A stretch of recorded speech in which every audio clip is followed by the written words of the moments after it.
Pyramido was a complete impulse buy. It was the last 5 minutes of the last day of Gen Con 2023. I was already walking out of the exhibitors hall and I saw this game. And you know what? It looked cool. It looked interesting. I like pyramids. I like Egyptian themes. From the back, it looked like it was domino and tile laying. And I love tile laying. It's one of my favorite mechanics. So I picked it up. Boom. Just like that. Complete impulse buy. And guess what? Sorry for the spoilers. This has turned out to be a great buy. Myself and my friends really like it as a simple abstract game. And sorry for the spoiler, but now I'll tell you more about the game. Now, the game will be played using these tiles, nice looking and thick. You shuffle them together and you make them into 4 stacks of approximately equal size. Then you draw tiles from there and you place 3 tiles, one adjacent to each of them, of those 3 adjacent to 2 stacks. So this one counts as adjacent to those 2, that one to those 2, and that one to those 2. Then you also grab these like really nice looking wooden tokens.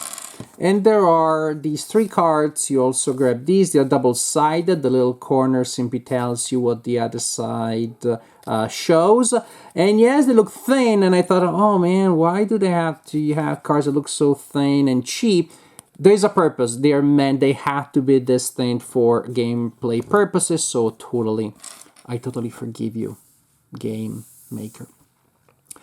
Gameplay is exceedingly simple. You will build a pyramid 4 levels. The bottom level will be a rectangle of 5x4 or 4x5 is fine. The other ones, the second layer will be a little smaller and then there will be a single tile on top. When it's your turn, all you're gonna do is you take a tile and you place it in your pyramid. And you remember these tokens? Now, if you place a tile, say here we have blue and yellow, and you still have a token of one of the 2 colors, then you must place a token. So right now, oh, there you go, I forgot this one. Right now, I could choose to place a yellow token or a blue token, but I had to place one of these 2. And I decide, for example, to do that. After I do that, I will replenish the empty slot with a tile from one of the 2 adjacent stacks. Then the next player goes, and then suppose it's my turn again, and suppose I decide to place that one there. When you place a new tile, it has to be adjacent to something that you already have. And in this case, see, it's only yellow, and I do not have a yellow thing, so I don't place anything. Suppose next turn I do this, and now I have both blue and brown. So you have to basically mark a spot with a token if you still have it. I'm just showing you how the thing may look after a couple of rounds.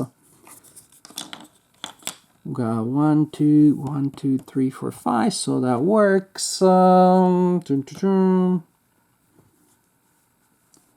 Yeah. Oh, that wouldn't work. Now, remember those thin cards that I showed you earlier? Yeah, you remember. You got a good memory there. Now, boom. Suppose this is the end of the first layer of my pyramid. So, because again it's 5x4. Oh, I said, remember these guys? After you place a tile, you can place one of these cards on the tile that you just placed, and that changes the color. If, for example, I wanted to do that, I could do it if I just placed that tile. But again, you only have 3 for the entire game. Once you place it, it stays there for the entire game. And the reason why they have to be so thin is because later you will build on the previous layers, and so that has to be so thin so it stays between 2 of those tiles and doesn't make your pyramid wobbly. Now, after we complete a level, we score points. For each wooden marker that we place, we're going to score a point for each icon of that kind in the area of that color in which it is. For For example, this one scored me 1, 2, 3, 4, 5 points. This brown will score me 5. This red will score me 2 points. Now, I got 3 red icons there, but I scored 2 points because this is where the wooden token is.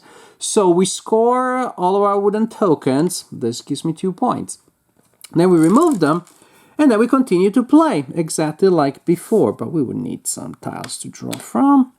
But again, now the second level is gonna be smaller, and again, that's how I could do it, for example.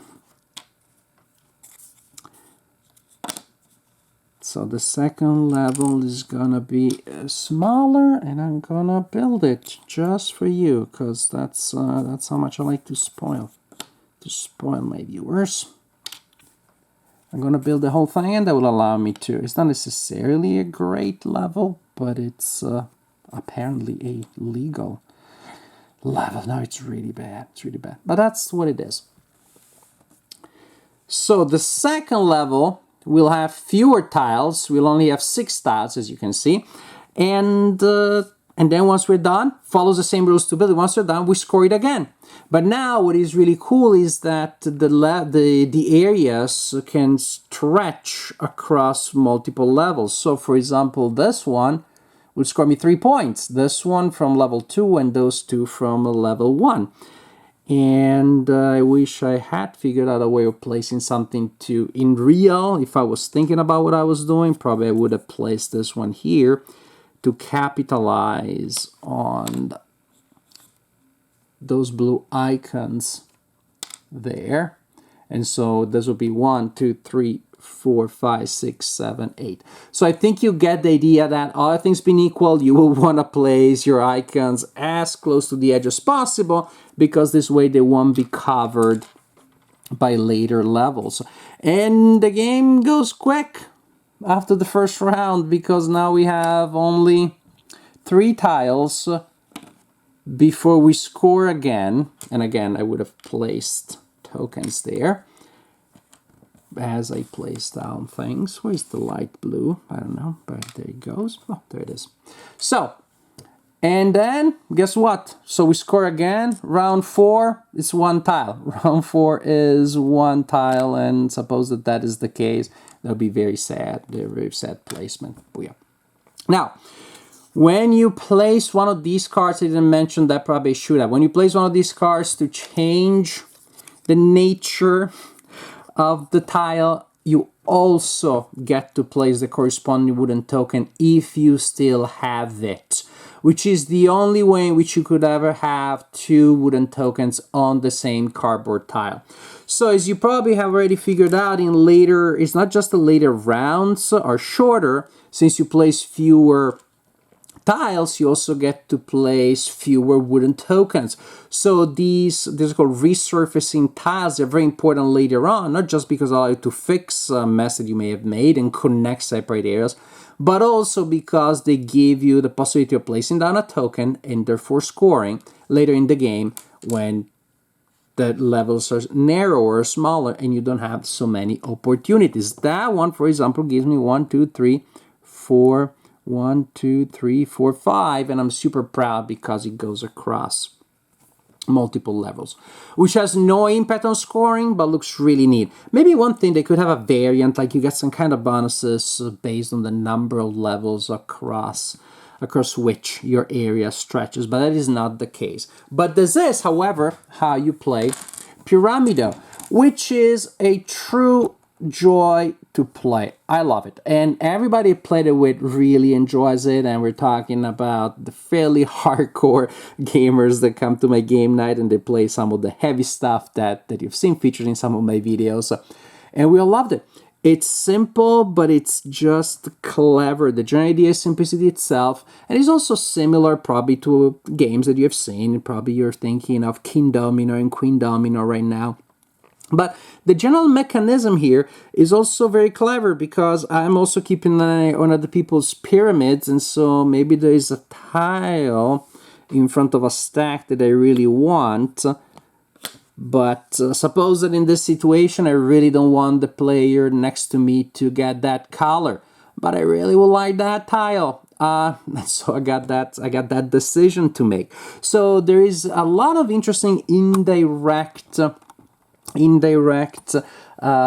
influence interaction there based on what you leave for the other players, which again has a similar element also in King Domino, but this is even simpler and even more intuitive. You don't have to rearrange things to put them in a certain order like it happens in King Domino. You have basically, if there is such a thing, a simpler version of King Domino that still gives you a lot of the fun and joy of creating your land and finding scoring opportunities and creating sets, but plays even in an even simpler manner, even faster and smoother logistically.